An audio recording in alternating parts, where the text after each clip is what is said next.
बिस्मिल्लाहिर्रहमानिर्रहीम। आप हजरात के सामने रसूलुल्लाह सल्लल्लाहु अलैहि वसल्लम की बताई हुई 3 दुआ पेश कर रहा हूँ और एक वजीफा उलमा का बताया हुआ पेश कर रहा हूँ। वजीफा क्या है उसके पहले फवाइद सुन लीजिए। अगर किसी की शादी नहीं हो रही है तो वो पढ़े, कर्ज में मुब्तला है वो पढ़े, रिज्क की तंगी है वो पढ़े, परेशानी में मुब्तला है वो पढ़े। ये वजीफा ऐसा है कि इसको आप जिस मकसद के लिए पढ़ेंगे अल्लाह तबारक व तआला आपको उस मकसद में 100% कामयाब फरमाएगा। लेकिन शर्त है कि आप अल्लाह पे तवक्कुल रखें, अल्लाह के रसूल सल्लल्लाहु अलैहि वसल्लम पे यकीन रखें कि अल्लाह के रसूल सल्लल्लाहु अलैहि वसल्लम ने जो दुआएं बताई है उन पे अमल करने से हमें 100% जो है फायदा होगा। यानी कि असल मसला है तवक्कुल का। एक चीज तो ये, दूसरी चीज ये कि आप जो है आपका खाना हलाल हो, आपका पहनना हलाल हो, आपका बोलना हलाल हो, आपका देखना और सुनना हलाल हो, गुनाहों से बचने की कोशिश करना और लोगों के हुकूक जो जिम्मे है उनको अदा करने की फिक्र और मेहनत करना और आपके जो हुकूक लोगों पे है उनको माफ करने की कोशिश करना। अगर आपने इतना कर लिया तो इंशाअल्लाह अल्लाह तबारक व तआला आपके तमाम बिगड़े काम बना देगा। सबसे पहले मैं आपको कर्ज में मुब्तला जो लोग हैं उनके लिए एक दुआ बताता हूं जो कि अल्लाह के रसूल सल्लल्लाहु अलैहि वसल्लम ने बताई है और कहा है कि अगर किसी के ऊपर ओहद पहाड़ के बराबर भी कर्ज हो, ओहद पहाड़ के बराबर भी कर्ज हो तो अल्लाह तबारक व तआला उसको भी अदा फरमा देंगे। दुआ कौन सी है? आपको हर फर्ज नमाज के बाद 7 मरतबा पढ़नी है। हर फर्ज नमाज के बाद कितने मरतबा? 7 मरतबा, किसी से बात किए बगैर 7 मरतबा पढ़नी है। दुआ यह है, अल्लाहुम्मा अक्फिनी बिहलालिका अन हरामिका व अगनीनी बिफज़लिका अम्मन सिवाक। इसको हर फर्ज नमाज के बाद 7 मरतबा पढ़े और चलते फिरते पढ़ते रहे। इंशाअल्लाह अल्लाह तबारक व तआला आपके तमाम कर्जों को अदा करा देगा। ये तो हो गई कर्ज के लिए। दूसरी दुआ इसलिए है कि अल्लाह तबारक व तआला आपकी तमाम मुश्किलात को, परेशानियों को आफियत में तब्दील फरमा दे। हत्ता के उलमा फरमाते हैं कि इससे अल्लाह तबारक व तआला आपके जो है तकदीर तक के फैसले बदल देगा। यानी कि अगर आपकी तकदीर अल्लाह चाहे तो बदल देगा। अल्लाह के लिए कोई मुश्किल नहीं है। इन्नहु अला कुल्लि शैइन कदीर, अल्लाह हर चीज पे कादिर है। अल्लाहु समद, अल्लाह बेनियाज है, वो किसी का मोहताज नहीं है। सारी दुनिया, सारी खलकत उसकी मोहताज है। तो अल्लाह पे यकीन रखते हुए ये दुआ भी खूब अच्छे से पढ़नी है। कौन सी है दुआ? दुआ यह है, अल्लाहु लतीफुम बि इबादिही व यरज़ुकु मन यशाउ व हुवल कवियुल अजीज। इस दुआ को फिर से सुन लीजिए। अल्लाहु लतीफुम बि इबादिही यरज़ुकु मन यशाउ व हुवल कवियुल अजीज। इस दुआ को आप जो है हर नमाज के बाद 7-7 मरतबा पढ़े, 7-7 मरतबा। इंशाअल्लाह आपके तमाम काम बन जाएंगे। आपको अपना फ्यूचर जो है ना, फ्यूचर को लेकर परेशान कि क्या होगा क्या होगा क्या होगा, तो आप इसको अपनी जिंदगी का मामूल बना लीजिए। अल्लाह तबारक व तआला आपके फ्यूचर को ब्राइट कर देगा, अल्लाह आपकी तकदीर को बदल के रख देगा। यकीन करते हुए अल्लाह पे जो है इसको पढ़े।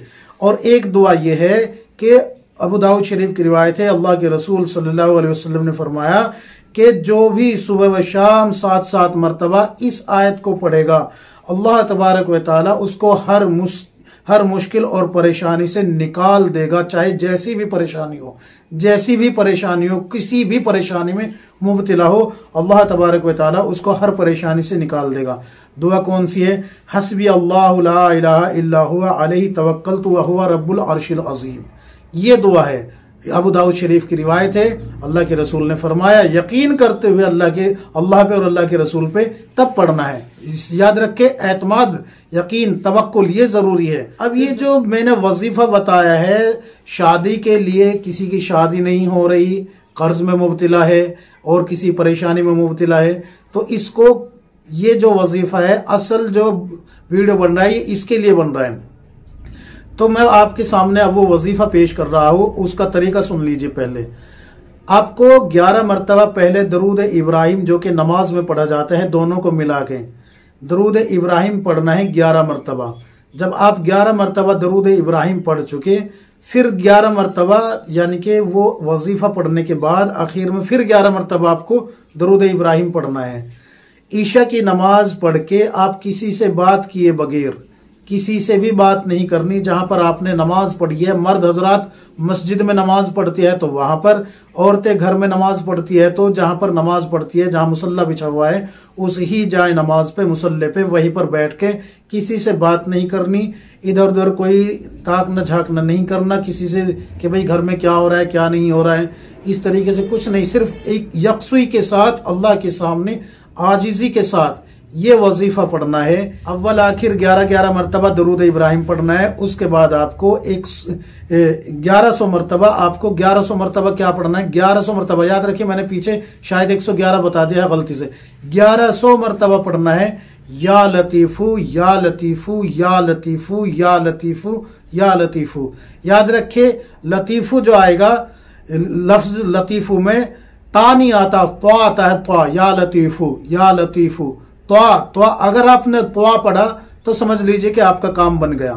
یا لطیفو، لطیفو، لطیفو، تو کی آواز موٹی ہوتی ہے تو آپ اس کو لطیفو پڑھے، لطیفو نہیں پڑھنا، لطیفو پڑھے تو کے ساتھ. تو انشاءاللہ آپ جو ہے 40 دن کر کے دیکھیں اس کو. 40 دن اللہ پہ یقین کرتے ہوئے آپ اگر عشاء کے بعد کر رہے ہیں، آپ کی شادی نہیں ہو رہی، لڑکا ہے یا لڑکی، تو آپ کی شادی کنفرم ہے اللہ کی طرف سے انشاءاللہ. آپ قرض میں مبتلا ہے، فجر کی نماز کے بعد 1400 مرتبہ پڑھے اس کو. اول آخر 3 مرتبہ درود شریف پڑھ کے 1414 مرتبہ پڑھے. انشاءاللہ قرض سے نجات عطا فرمائے گا اللہ تبارک و تعالی. آپ رزق میں پریشان ہیں، رزق سے پریشان ہیں، رزق آپ کو نہیں مل رہا، آپ 1414 مرتبہ پڑھے فجر کی نماز پڑھ کے. انشاءاللہ آپ کے تمام کام بن جائیں گے اور آپ کو رزق ایسی جگہ سے ملے گا کہ آپ کو گمان بھی نہیں ہوگا. اللہ پہ یقین رکھتے ہوئے آپ ان کو پڑھے اور خوب جو ہے ترقیات میں آگے بڑھتے چلے جائیں. شرط ہے یقین، شرط ہے گناہوں سے توبہ کر کے رہنا، شرط ہے دوسروں کے حق ادا کرنا اور اپنے حقوق کو معاف کرتے رہنا.